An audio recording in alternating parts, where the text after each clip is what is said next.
dressed up as Dad. Thought that was cool. I never really dressed up as my dad, and I probably should have. Maybe I'll do that next year. It was neat. Ryan Fitzpatrick on his son's costume. His son dressed up like Ryan Fitzpatrick, all decked out. The hair, the chest hair, Deshaun Jackson bling. The wife had the brown marker to make the chest hair. Good Halloween in the Fitzpatrick house. We'll see if it'll be a good season the rest of the way for Fitz Magic and the Bucs. Welcome to a Few Extra Bucs. This is our podcast on pewterpirates.com. I am merely Mike Neighbors. Our sponsors, we love them. They have just renewed for the rest of the season. We're happy about that. House of Brews in Lutz on the corner of Van Dyke and Northdale Mabry, and of course Sea Dog Brewery. Two great locations, Treasure Island on the beach and Clearwater. Great brews, great food, great service. I'm going to bring in our esteemed producer, Justin Thomas, who just downloaded some great sound. Great's the key word today, obviously, and Roy Cummings. Guys, how was the Halloween? First, Roy, and what's your favorite candy? Oh, wow. Favorite candy? Well, I'll tell you what.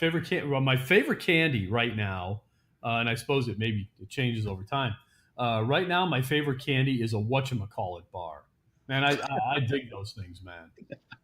Man, I learn something about you every time. I love it. Dig those things. But I'm a Heath bar fan, so I like Heath bars. That little Heath bars were in my give out bucket here at the house. And you know what? Nobody came to the house last night, so I got plenty left over. Really? Yeah, it's weird. I don't get it. Was tweeting with some other guys who I know who didn't have any kids come to their place. It's kind of sad. I'm disappointed, but I guess Halloween's maybe not what it used to be. Wow, I love Heath bars. Can you get whatchamacallits in those mini versions? Because those usually just come in the big boy size, right? I'll tell you what. You know what? I think you're right, because I've never seen a whatchamacallit bar in a fun size, even though any size is fun. But I tend to go for the biggest ones. You can get the giant ones, and then you get the regular sized ones. If I ever can find the giant ones, man, it's 2 for 1 for me. God, where are you going? I haven't even seen those anywhere in a long time. You know what they used to be called? They used to be called Willy Wonka bars. Even though, if you look at the movie, right? Willy Wonka bar is just a chocolate bar, right? But when whatchamacallit bars first came out, they were called Wonka bars, and because it was made by Willy Wonka chocolate, whoever that was a spinoff of, whatever. I don't know who makes it, Nestle's or whatever, but it was called a Willy Wonka bar, and then they changed it to whatchamacallit. Doesn't matter to me. I like it. I love whatchamacallit. Justin, what's your favorite? Ooh, I switch back and forth. Sometimes I'm in the mood for chocolate, so I'd probably have to go with something like M&M's. But lately I've been in the mood for Skittles, so I think Skittles is probably my favorite. Yeah, I had a Skittles run back in the day, man, and went many, I'd say, few years, man, and was a big Skittles fan. I'm a big Butterfinger guy. I love Butterfinger. Yeah. But what's highly underrated is $100 You ever had one of those? Oh gosh, yes. Oh, absolutely. I'm with you 100%. Yeah. But one of the most underrated candy bars of all time, the $100,000 bar. My daughter, who's 13, her friends had never heard of $100, and I had to introduce them, and they're big fans now. So $100, if you're listening on this podcast, you can send free stuff our way, and you can send Roy whatchamacallits, and you can send Justin Skittles. We're out to promote candy of all shapes and sizes. All right, let's talk Buccaneers. I thought it was an interesting day at $1. I'm glad we did our video wrap today, which we just put out on pewterpirates.com, because not only did Ryan Fitzpatrick talk today, but kind of an impromptu with Jameis Winston in front of his locker. And, we don't want to delve too much into this quarterback controversy stuff because we did that in our last podcast. But beginning, Roy, with Jameis Winston, he actually said, he was surprised by being benched. And I thought something really revealing is the guy who's always positive, Jameis Winston, always confident, was asked, do you expect to be with this team moving forward? And I'm paraphrasing the question. And he said, hopefully. So I thought that was kind of interesting. Well, I think we all know that his future is really, up in the air right now. It's hard to know what's going to happen with him. I honestly believe that, I think his future is right now, in a way, it's out of his hands. If Ryan Fitzpatrick plays well and continues to play well, he's going to be this quarterback going forward until we reach a point, perhaps, where the Bucs are out of the playoff race for good. Could be the last quarter of the season or whatever. But, if Ryan Fitzpatrick continues to play well or plays well, he's going to be the quarterback. And it's going to be hard for Jameis Winston to get back in there. So that hurts Jameis Winston's chances of dictating his own future. Beyond that, if it's a bad season and it ends, in a bad way, Jason Light, Dirk Cutter, the whole staff could be gone. That takes Jameis Winston's future out of his hands. The only thing that Jameis Winston can do at this point to really assure himself of a spot on this team going forward is work hard, take full advantage of any opportunity that comes his way to play, and show everybody that this stretch of tough games for him and one really bad game is not who Jameis Winston is. So he has reason to be a little uncertain about his future because it is uncertain. Well, Jameis Winston, I was impressed by him today, frankly. Very composed, didn't get angry at all the really kind of direct questions thrown his way. And he did say this, that he feels like he's getting better in every area except turnovers. And, I guess that's like Roy Cummings saying, I feel like I'm a better writer, except I keep getting my facts incorrect. But you know what I'm saying. But he does feel like he's making some progress here. Here was my question to Jameis Winston at his press conference today. Dirk Cutter says he feels you'll get another opportunity to be a starter for this football team. How do you feel about your future right now? I'm confident about it. Right now my main goal is to be a great teammate and be here to support these guys and still be preparing and ready to step in when it's time. We both like Pat Kerwin an awful lot, Roy. I think we can agree on that. Yep. And I heard him say something very interesting today, and I think this is probably the best thing Jameis Winston could have heard today. I don't know if he heard it. I doubt he did. Pat Kerwin said he remembers back in the day that Steve Young would make all kinds of mistakes, and he could not beat out Steve DeBerg as a quarterback with the Tampa Bay Buccaneers. And this is Steve Young coming off being $1 million bonus baby in the USFL. He could not beat Steve DeBerg out. Then he was just traded for cash to the San Francisco 49ers. And he sat back and he watched Montana. And Kerwin thought, what, the best thing for Jameis Winston, if he not to go to the Miami Dolphins, not the Jacksonville Jaguars, maybe go to somewhere like New England and just sit back and watch a guy like Brady for a few years. And I thought that was really a smart thing to say. I could not agree more. It's very similar to what I've been saying or what I was saying during the first month of the season when I said that I really hope that Jameis Winston has spent this time watching Ryan Fitzpatrick and how he operates in this offense and how he takes what the defense gives him, makes good throws to the open receiver downfield when that opportunity is there, just plays kind of calm and collected. It's easy to do when you're getting the kind of protection that Ryan Fitzpatrick had early on, but it's tougher to do when he's under pressure a little bit like he was against Pittsburgh, a little more against Chicago or the same against Chicago. But yeah, I think that makes all kinds of sense. Look, my issue with young quarterbacks, and I think Jameis Winston is a victim of this, he's a victim of it, is the situation is very similar to what it is for most young quarterbacks. They throw them in there, expect them to immediately play at a high level, and they seldom, if ever, get an opportunity to really sit back and just, take some time and watch a master at work.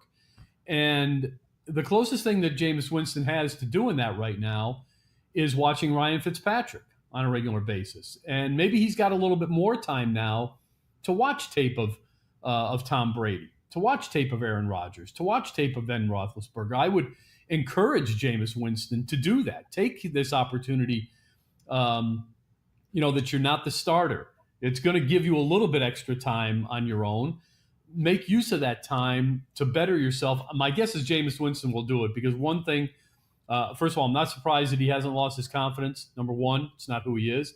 Number two, I'm not surprised that he'll continue to work hard because that's who he is too. So I think you're right. I'm a big Pat Kerwin fan. He's He's kind of like a whatchamacallit bar to you and me, Mike, because we love them both. And Pat, he's a really smart guy, and that's a really wise bit of advice for Jameis to take advantage of right now.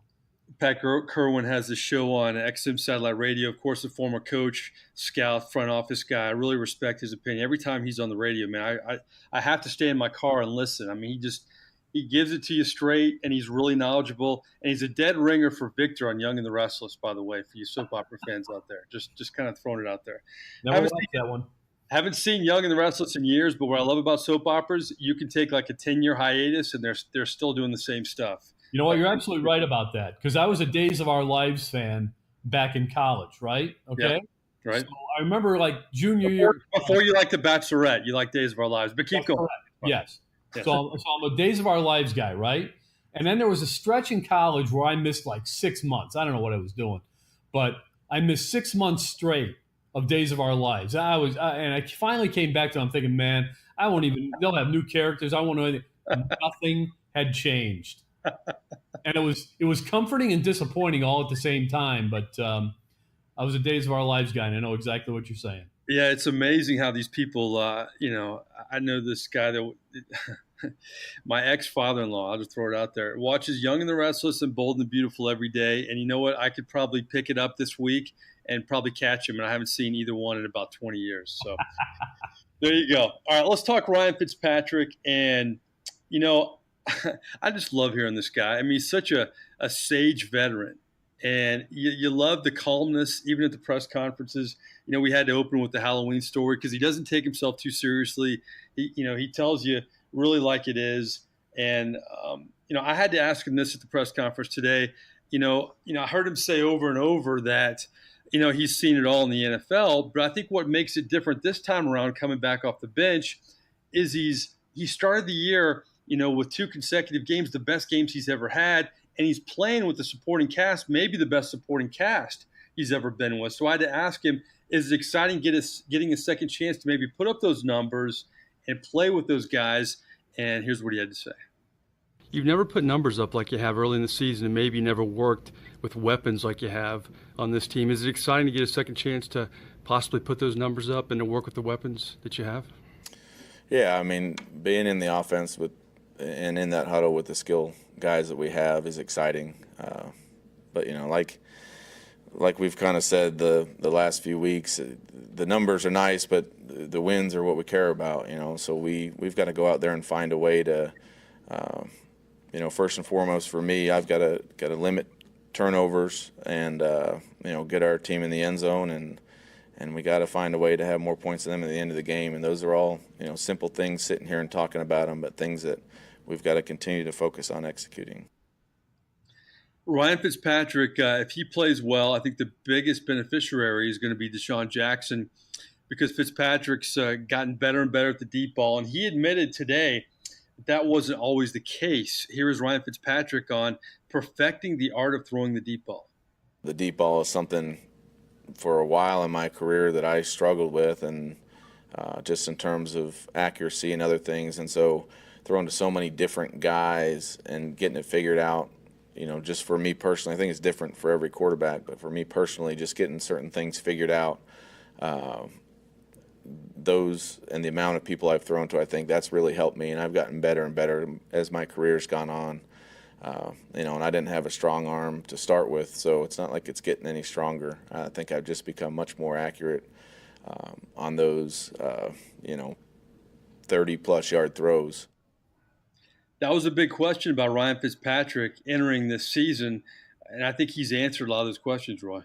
Yeah, he has. And what's interesting there, Mike, is here we are with Ryan Fitzpatrick. He's had some really good times in the league, some really bad times in the league. It's those bad times that, wound up allowing him to come to Tampa Bay. And it's worked out pretty well for him. But it just goes to show you, what he just talked about there, about how, early on in his career, he really struggled with the deep ball. And we've seen that from plenty of quarterbacks. It just kind of leads me back a little bit to something I was alluding to a little bit earlier about how, and we're talking about what Pat Kerwin said, the opportunity to sit back and watch somebody is, one of the problems with the NFL is particularly quarterbacks. And again, it just sometimes it boggles my mind because truly, if real companies, and not that NFL teams aren't real companies, but if Apple or Celgene or Bristol Myers or Procter and Gamble were run the way most NFL teams are run, the CEOs would be fired because there's no allowance for growth and development within the system. Ryan Fitzpatrick, needed time to develop the ability to throw the deep ball. Nobody wanted to give him that. It's what have you done for me lately? And if it's not good enough, I'll move on and go to the next guy, even though I doubt that he'll be any better, but I just need a different name. And, so it's just interesting how the Bucs are now leaning on a guy who basically got kicked out of a couple of cities and, tried to pick up an extra couple of $1 million on his career, sitting behind a young quarterback on the rise. And here he is in a position, to kind of save this season. And the reason he's saving is because he's finally had an opportunity over those 14, 15 years to put it all together. And now he probably has a better understanding of everything that he's learned over that time. And now he can put it all together and maybe, compete at a higher level. The other point I want to make is, and this is kind of the thing to be fearful of a little bit with Ryan Fitzpatrick. When the season started, nobody expected anything out of the Buccaneers or Ryan Fitzpatrick. I think the overwhelming belief was that this team was going to go at best 1-2, more than likely 0-3 in the 3 games that Ryan Fitzpatrick started. Nobody believed in him. No doubt. He goes out and he has 3 of the 3 greatest games in a row to start a season any NFL quarterbacks had. His jersey's in the Hall of Fame. Now the pressure is on Ryan Fitzpatrick to A, repeat that start, B, save a season, C, save an organization, a regime, the Cutter regime, the Light regime, whatever you want to call it. That's an awful lot of pressure that he was not under when the season started, that he wasn't under a year ago when he stepped in for an injured Jameis Winston. That was just, hey, go out and play and do the best you can. Now he's the guy.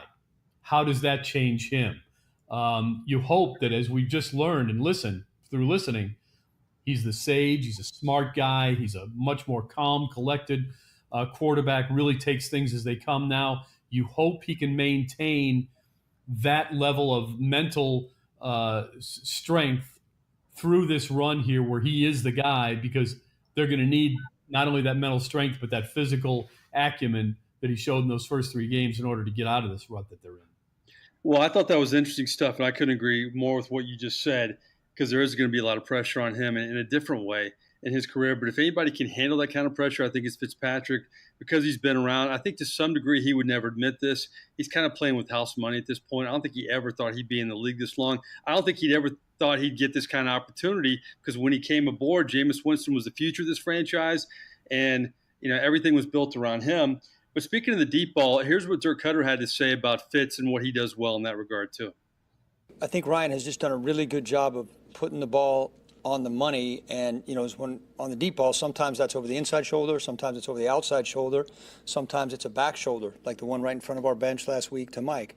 So, each, depending on what kind of a deep ball, is it just a go route and they covered it, back shoulder, go route, he beats him, outside on the over the outside shoulder, the deep post over the inside shoulder. I mean, he's just consistently put the ball where it needs to be put. You know what's amazing, Roy? All this quarterback stuff with the Bucs, they still have the number 1 offense in the NFL, and they're the number 1 passing offense in the NFL. And this is almost the halfway point of the season. That's really incredible to me. It is incredible, and I think it's been forgotten a lot by people that have really kind of turned sour on this football team, and including turning sour on Jameis Winston. Now, having said that, the real disappointing thing is that Jameis Winston hasn't found a way to take advantage. This is all a result, by the way, of the fact that they've got more weapons than any other team. Yep. There's no question. And because they've done it without a running game. And what's disappointing is that Jameis Winston hasn't found a way to just settle down, get the ball in the hands of those weapons. I think you could get through to Jameis Winston perhaps by just showing him the numbers and saying, hey, look at these numbers, man. We are the number 1 offense in the NFL. You know why? it's because of all these guys that you have to throw the ball to. We're not running the ball well. We're not protecting the quarterback very well. You know, you and Ryan Fitzpatrick have been under siege for, you know, the better part of the past month here. The reason we're getting this done is because you guys are getting, for the most part, getting the ball in the hands of the right guys. And any one of these guys is the right guy. You know, it's kind of funny. I was hearing some people today talking about Jameis Winston's future and saying, well, maybe he'll go to this place, maybe he'll go to that place. They have a good supporting cast. I can promise you right now, Jameis Winston may never have a better supporting cast than he has right now. Ryan Fitzpatrick knows that. Jameis Winston may not, and it makes me laugh when people who are trying to find an exit for Jameis Winston are suggesting, well, maybe he needs to go to, you know, Minnesota or Dallas or Buffalo because, well, they've got a good supporting cast there. It doesn't get any better than it is now. Jameis Winston needs to figure out a way to take advantage of that without turning the ball over. Well, yeah, and Ryan Fitzpatrick's having a lot of fun, and he's been around. He's been around a long time, since 2005 in the NFL, and he talked about the fun he's having with his football team today. It's been awesome. You know, kind of the wins and losses are what matter, and you know, not winning some of those games, it makes it tough. But at the same time, the guys that I'm coming to work with every day, you know, some of the successes we've had on the field, just being out there and playing freely. You know, I've had some great stops and a lot of fun in different places, but this has been a lot of fun, and part of it too. My boys are old enough to kind of enjoy it and to really be a part of it, and so you know, that makes it extra special for me. I know Drew Brees in New Orleans loves having his kids around, loves the fact that his kids will remember seasons like this one. And that says a lot about a guy who's been in the league a long time, like Ryan Fitzpatrick. But the fun element, you know, even though the team is 3-4, this is the next point I want to get to, Roy. You know, it's amazing to me, all the dark clouds around this team. Boy, if they go into Carolina and win this weekend, and the first place Saints are playing the Rams, a game they easily could lose, if the Saints lose and the Bucs beat the Panthers, it's a whole new season. It really is. And, you know, I think I alluded to it earlier, maybe in a radio broadcast or something, but everybody's walking around Tampa Bay as if the Bucs are 1-6. Right. Yeah, they're 3-4. There's nothing wrong with 3-4 at this point. I mean, it's a tough division. You're behind, but one victory changes everything. And if they can win, as you pointed out, if they can win this week, they're 2-1 in the division. They're back at 4-4, which is, you know, puts them in a position to catch the leaders. It's certainly got them in the race for a wild card spot. They're starting to get a little bit healthier on the defensive side of the ball. There's a lot of good things, you know, to be excited about with this team. It's just kind of like everybody feels as if this team's dead because the quarterback had, again, one really horrific game, you know, behind a couple of so-so games. You know, let's not forget, it was just last week, well, not last week, but 2 weeks ago, Jameis Winston led the Buccaneers to a victory, okay, at home. I understand it was the Cleveland Browns, but again, as I pointed out in the last podcast, Jameis Winston put that team in position to win in regulation, and he put them back in position to win in overtime, and they won. And that's a good thing. He went out and had a horrific game in Cincinnati, but, you know, he's still a guy who can put this team in position to win on a regular basis. Right now, quarterback really and the offense are the least of this team's problems. The bigger problems are special teams and defense. And until that gets fixed, yeah, there is reason to be concerned. But right now, if they can somehow change all that, a lot of good things can happen for this team. Well, let's talk about the opponent this week, the Carolina Panthers. You know, you and I have both covered the NFC South for a long time. I think Cam Newton is one of the scariest guys to play against or to prepare for if you're opposing defense because the guy can pass the ball. He's gotten better with his accuracy. It's always been kind of up and down, but he could just, you know, tuck it and run too. I just think he's one of those guys. He's so unpredictable and he's so talented. He's kind of that wild card every year, but Norv Turner's come in, and say what you want about Norv Turner, the head coach, but Norv Turner, the offensive coordinator, has a great legacy in this league, a great track record. And here's what Dirk Cutter said. what's changed about Carolina with Norv Turner calling the plays now. The thing that jumps out to most to me is the speed they've added at other places, like Moore and 13, Samuel's back. I mean, just when you watch them, they're throwing short passes, but what those guys are doing after they catch it, when they're getting people in zone coverage and they're sitting down in a pocket, he's putting the ball on them and they're getting vertical, and what might have been a 2 or 3 yard run after the catch now is a 10 or 15 yard run at times. I don't know how you feel about Cam Newton, but to me, his personality kind of rubs a lot of people, including myself, the wrong way. He can, he could be, kind of a polarizing guy, but there's no question about his talent. I think Norv Turner, I think a lot of people didn't know how that would work, but it's worked pretty well so far. Yeah, Norv Turner's pretty smart football man, and I think he's one of those guys who's not a head coach. He's a coordinator.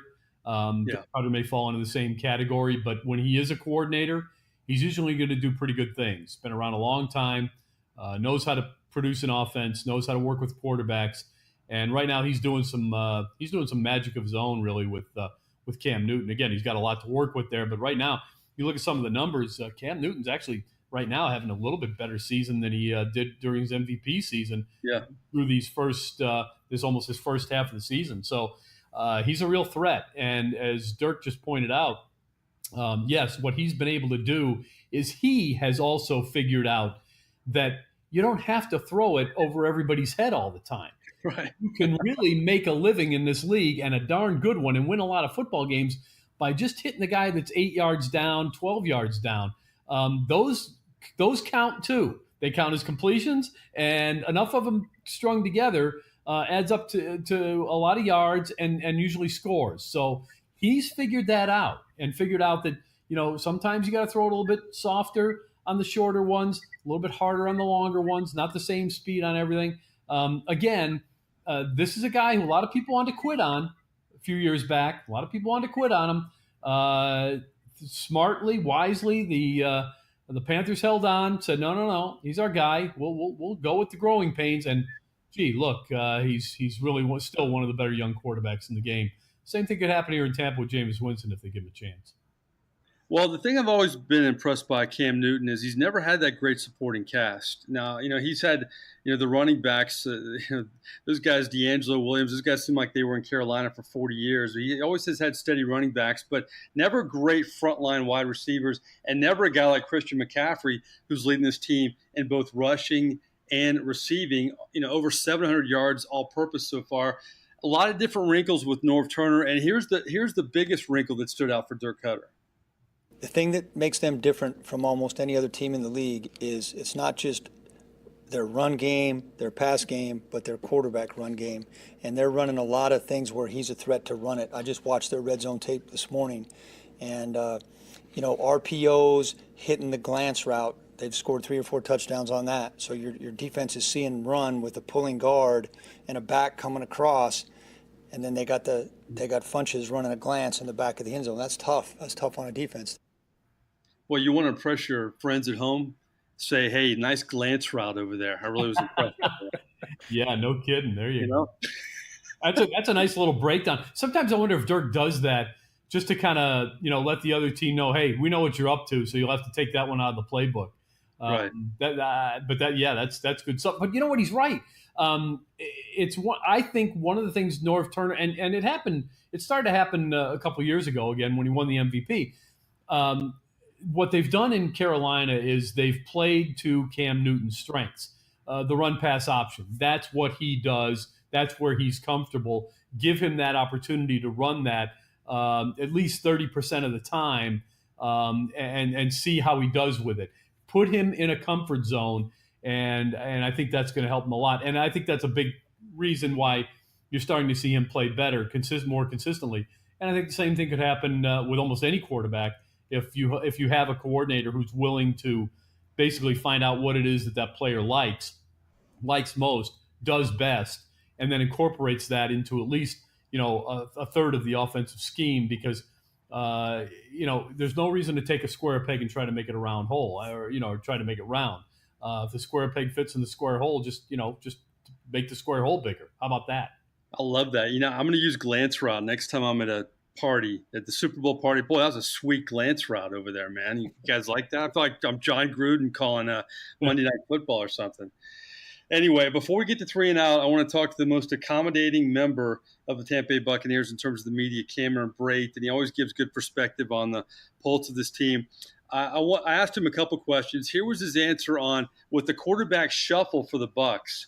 How has that affected all of the wide receivers and tight ends in this team? We asked the quarterbacks, how it affects them, and they always talk about all the weapons. How has it affected you guys having the different quarterbacks this year? To be honest, I feel like it doesn't really affect the receivers as much as it does the quarterbacks and the O-line. I feel like a big thing is the communication that goes along with getting the protections right, kind of getting the right checks in the run game.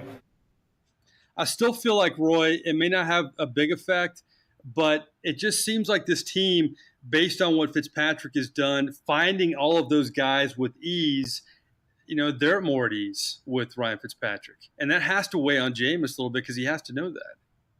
Yeah, I think it does. And again, I think it's not really another extension of what we talked about earlier with Ryan Fitzpatrick, how he's just more calm. I mean, he's been at this before. When he's not seeing anything for the first time, he's seen everything for the 12th, 14th time. He's very comfortable. He's excited about having all these weapons around him. I think he goes into the line into the huddle every night or every down thinking, how can I go wrong? I mean, as long as I do my job and don't force anything here, I'm going to be fine. I mean, if my first option isn't open, I'll hit the second. If that one's not open, I'll hit the third. And if that's not open, go to the check down. And if I'm hurried into it, just go to the check down. It's all going to work because I got so many weapons. All I need to do is get the ball in the hands. That's a simple way of looking at it. Just get the ball in the hands of these weapons. Let them do their job after that. That's what Jameis has got to figure out. Just get the ball in the hands of the weapons. Don't force it. Live for the next down if that play isn't there, because on the next play, you're liable to get twice as much. Exactly. And I think sometimes Jameis feels like with how bad the Bucs defense has been that he has to score all these points. Just work within your means. That's what Patrick Mahomes has said. He's the first year as a starter in Kansas City. I know my limits. I can't go beyond that. And that's one of the main reasons he's already successful. Well, before we get to 3 and out, we mentioned the stakes for the Bucs. It shouldn't be panic time. They're 3-4. And boy, if they get a win this weekend, it'll be huge. Here's what Cam Brate had to say about the status of this team and where they are right now. Guys, you win this weekend. I mean, you're right back in the hunt for the NFC South. It's a big game. Right, no doubt. It's always, when you're right around 500, those games mean a little bit more. There's a huge difference between being 4-4 and 3-5. And I think everyone in this locker room understands just how big this game is, especially being a division game on the road. It's something that Coach Cutter stresses all the time. Those games are worth double because those ones are hard to win. And so this will be our third division road game without playing division home game. So to go 2-1 in those games would be a big thing for our team. Yeah, it's kind of a quirk for the Bucs. Their first 3 divisional games are on the road, so they get this. They'll have a lot of home games in their back pocket down the stretch. Speaking of down the stretch, it's time, Justin.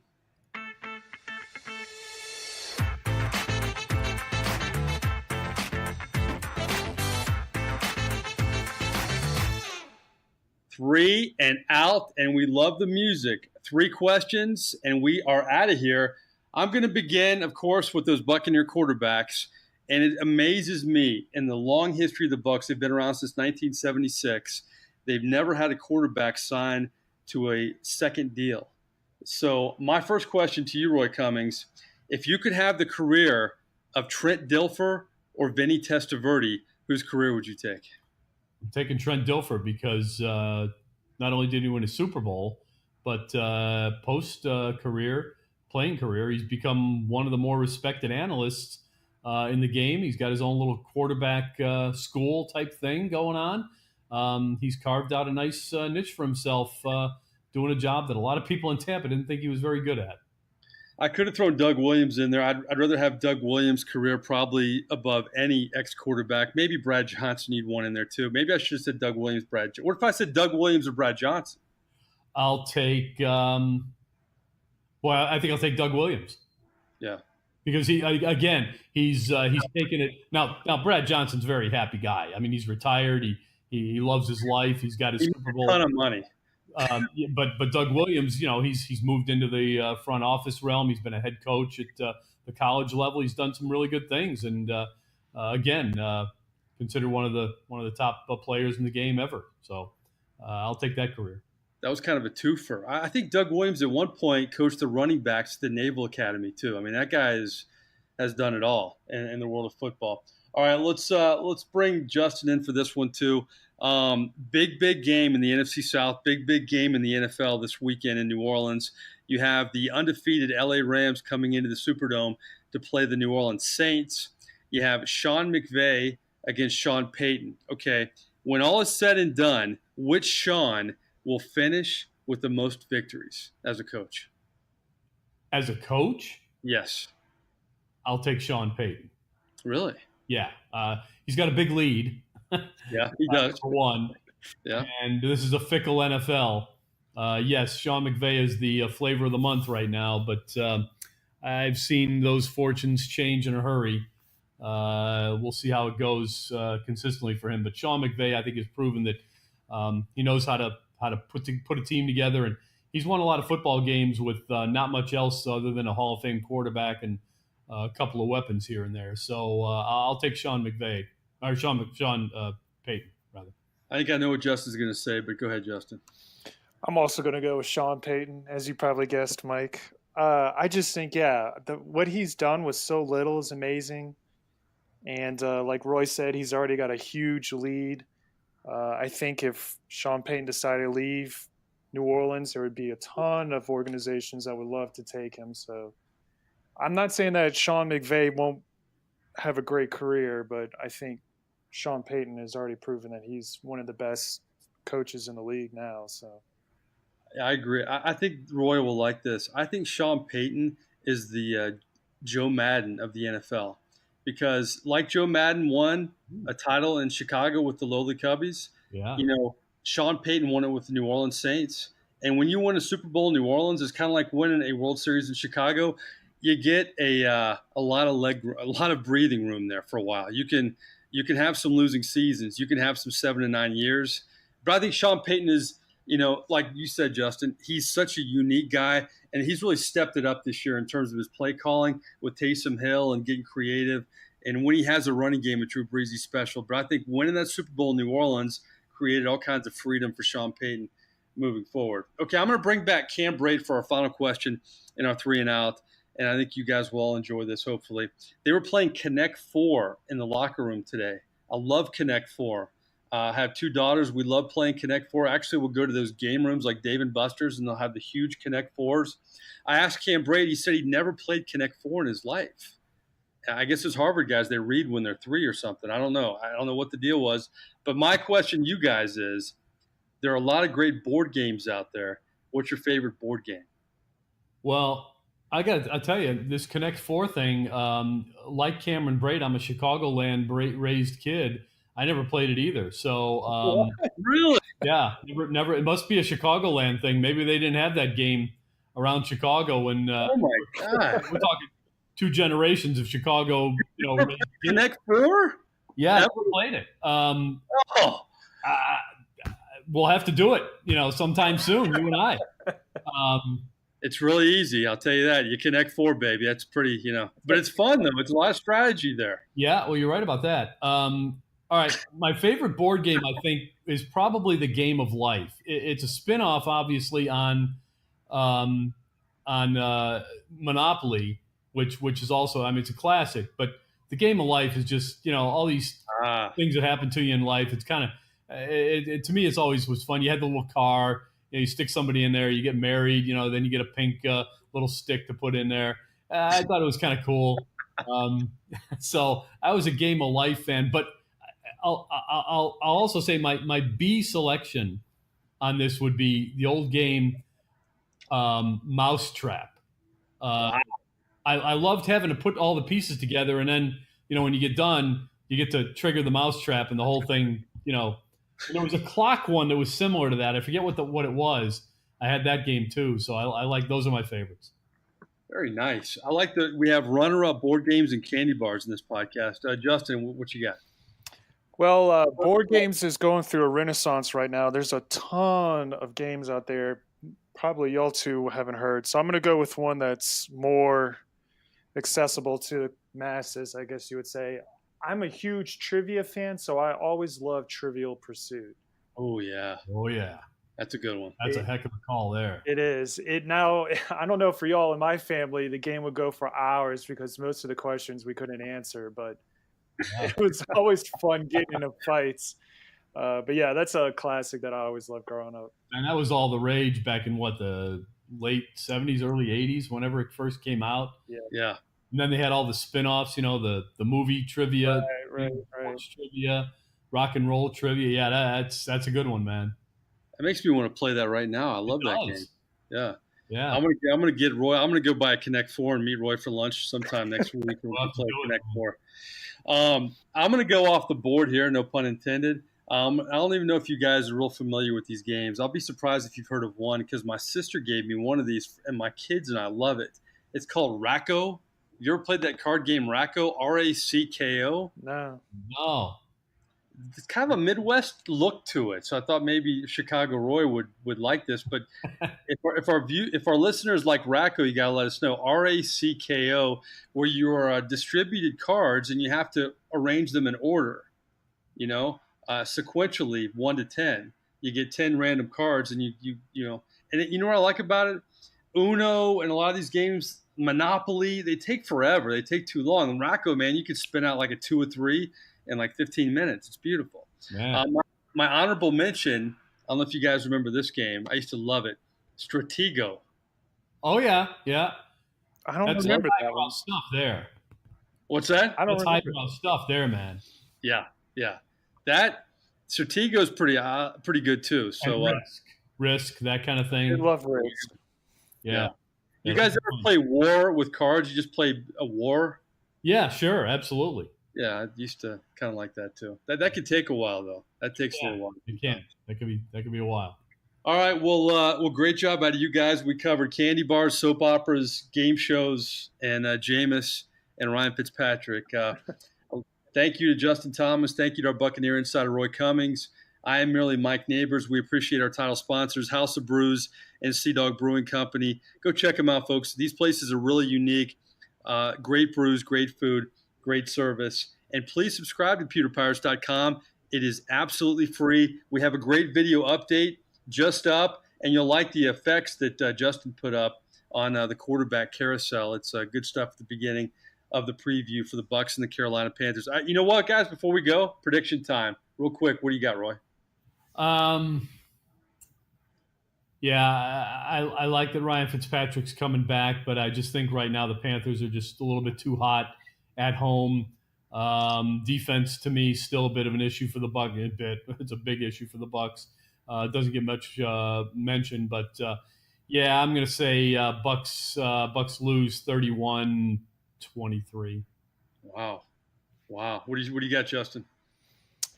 I'm not sold on the Carolina Panthers, surprisingly. I think they're a good team, but I think they're beatable, and I'm actually going to go with the upset. I think the Bucs are going to win. I'm going to go 30-24. 30-24. I don't think you and Roy have agreed at all this season on anything in terms of predictions. You agree on Elton John and Billy Joel, Right. but not in predictions Well, at that's all. what matters most. Exactly. You know what? I love Fitz Magic out of the gates, whether it's the first game of the season or right off the bench. I would prefer this game being it. If this game was in Ray J, I'd definitely pick the Bucs. There's something about Fitzpatrick and the fact that this defense is healthy too. You know, Vita Vea was going to be in there. You're going to have that rotation potentially with Vinny Curry and Gerald McCoy and Bo Allen and all the D linemen that they prepared this team to have in the offseason. I think they're going to be together for this game. So I'm going to say the Bucs too. I'm going to say the Bucs 27-24. And you know what? How about my man Chandler with the game-winning field goal? I'm going to call that right now. Wow. Man. Yeah. Right. He may miss an extra point, baby, but they'll go for 2, and then he'll kick the field goal. Hopefully he doesn't put him behind after they try to tie the game or something. Right. All right, well, that I almost forgot the predictions, but that is a few extra bucks. We appreciate you listening. We have 2 of these a week. Until next time, please subscribe to pewterpirates.com. We'll see you.